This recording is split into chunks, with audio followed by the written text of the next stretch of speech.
Kape. Ayan, sana may kape din kayo dahil sa init ng pinag-uusapan. Dapat gising na gising ang diwa. What a shame!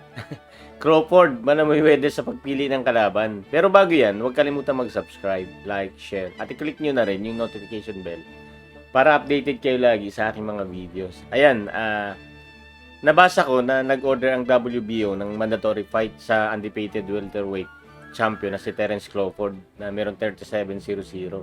Ibig sabihin, 37 fights, walang talo. Versus IBF WBC welterweight champion, dati, former ito. Sean Porter. May record siya na 31-3-1. Ibig sabihin, 31 wins, 31 fights, 31 fights, 3 talo at saka 1 draw. Meron lang sila hanggang August 20 para mag-agree o mapunta sa auction ng laban. Ayon kay Porter, willing siyang lumaban kay Crawford kumpara maka-rematch pa niya ulit si Keith Thurman na tumalo nga sa kanya. Napabalita din na tinatarget ni Josh Taylor si Crawford sa welterweight match. Itong si Taylor ay yung Scottish na kaka-undisputed lang matapos talunin si Jose Ramirez via unanimous decision. According kay Bob Arum, sinabi niya dati na inaasahan nila na makakalaban nila si Josh Taylor next year pa sa welterweight division na gaganapin nga dito sa UK. Kung akong tatanungin, bilang welterweight pound for pound si Crawford, mas challenging na makalaban niya itong si Keith Thurman. Bakit? Si Porter kasi tinalo na ni Thurman at tinalo rin si Porter ni Spence.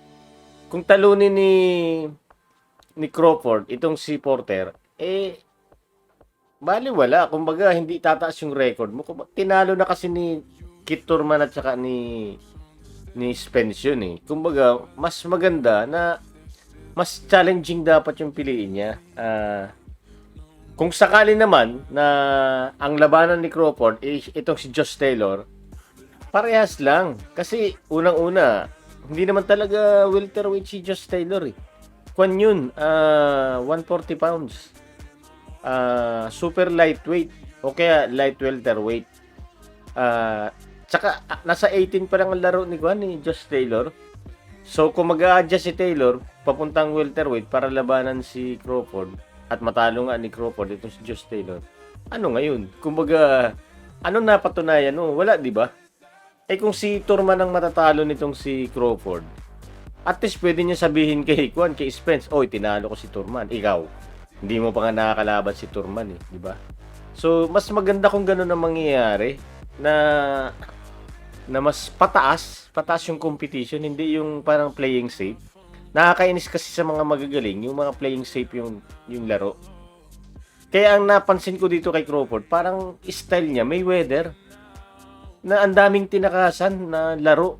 Hindi natin makita kung talaga bang ganun sila kagaling eh, na ang daming pwedeng makalaban na talagang maganda talaga. Pero nalilihis nila yung mga laban nila.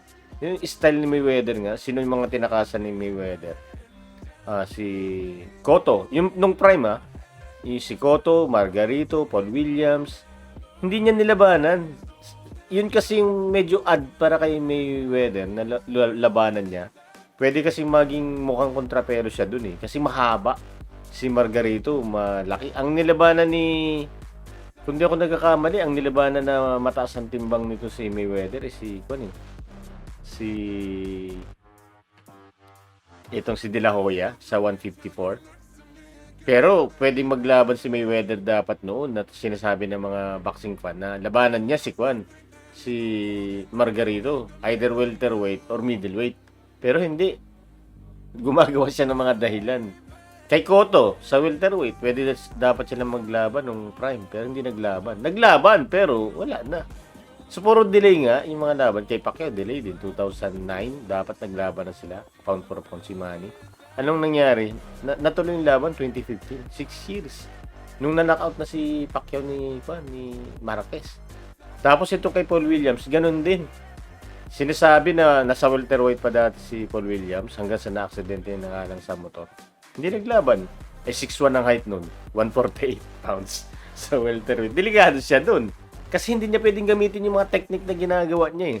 sa mga ganong kalaban. Mahaba eh. Jab-jab lang siya. Dali na dapat siya doon eh. So, ang problema kasi dito kay Crawford, dahil namumuka din yung style ng nangyayari sa kanya kay Mayweather. Parang si si Chavez Jr., yung anak ni Chavez Sr. na nag-record ng 90-0. First 48 fights, walang talo. So, ano ibig sabihin? Parang yung sinasabi ni Mayweather, 50-0. Ako ang the GOAT. Ay, paano yun? 48-0 o konti na lang. Ay, yung 50-0 ni Mayweather, yung isa doon galing kay McGregor. Kumbaga, illegal pa yun dahil hindi naman totoong boxing yun. Hindi naman boxer si McGregor eh. So, yung style na nangyari kay Chavez Jr., 48-0. Nung nilabanan ni Martinez ng Argentina, ayun, lumabas yung totoo. Hindi pala ganun kagaling. Ganon din yung sinasabi ko.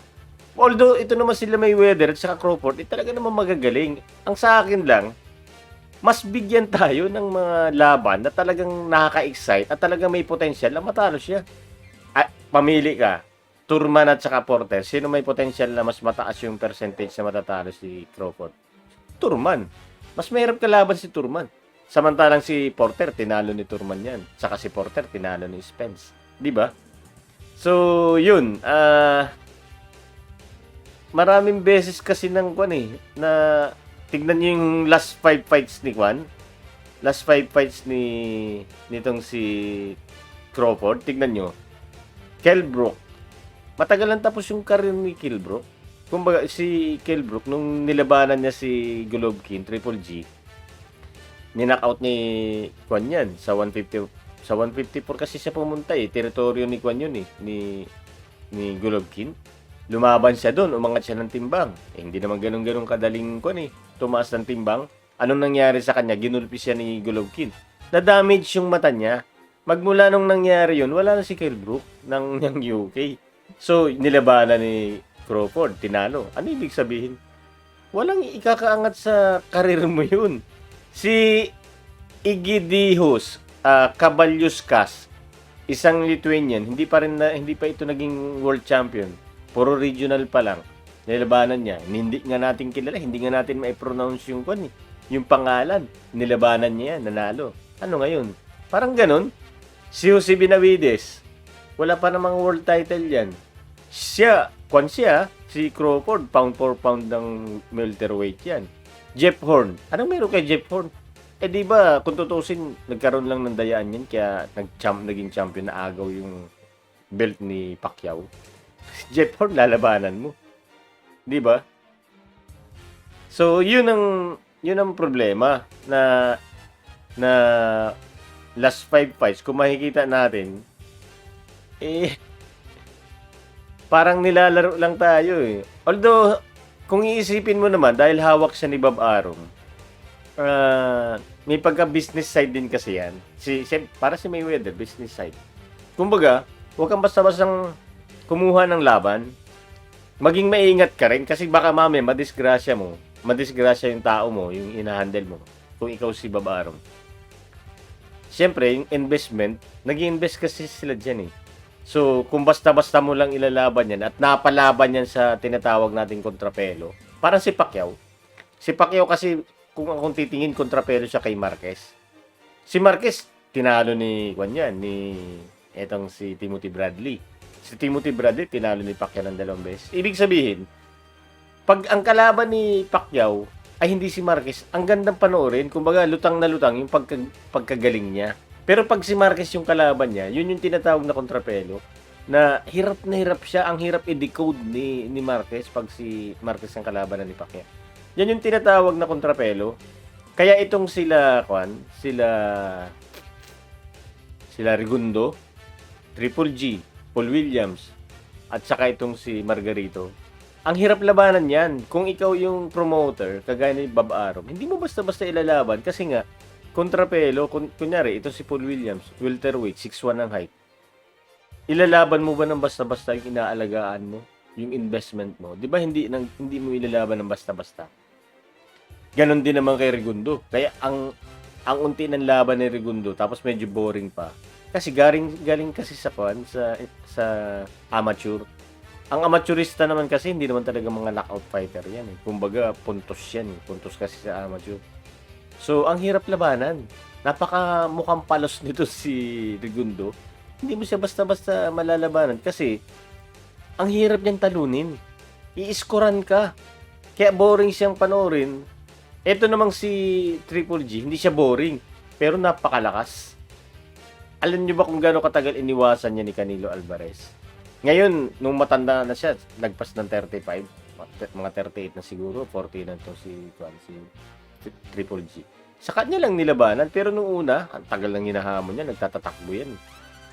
Kasi nga, napakalakas niya. Kung makita mo yung footage nito si Golovkin, para daw talagang truck pag sinagasaan kay napakalakas. At nasa record naman niya, talagang napakalakas nga. Yung kulang-kulang 40 yata na laban, halos kunti lang ang nakalusot sa kanya. Tatlo lang siguro yung mga hindi na knockout. Ganun kalakas. Yun yung tinatawag na kontrapelong kalaban. Si Paul Williams, ganun din. Isipin mo ba naman, 148 pounds ka lang, welterweight, 6'1 ang height. Ang hirap talunin nun. Pero tinalo ni Margarito, nakita ko, tsaka ni Juan, ninakaut full ni Juan yan, ni Martinez ng Argentina. Pero yung ordinaryong mga kalaban, nako, mahirapan kasi nga 6'1. Napakahaba niya. Anyway, kung hindi man marinig ang request natin na dapat si Turman ang kalaban nitong si Crawford dahil nga masyadong magaling mamili, hindi na rin naman masama si Porter. Kumbaga, kung ang top 4 ko is si Crawford, Spence, Pacquiao, siguro ang pang number 4 ko Turman. And siguro sa number 5, pwede ko na isingit si Kwan dyan, si Porter. So hindi naman na masamang kalaban si Porter. Kaya lang ang sinasabi ko, mas challenging kung itong si Turman ang lalabanan ni Crawford. Ayun, sana ay nagustuhan nyo. Marami pang video sa Nats Cafe channel. Kung meron kayong request na topics, gaya ng basketball, boxing match, o MMA man, paki-comment na sa comment section at gawin natin ng paraan. Bye, salamat!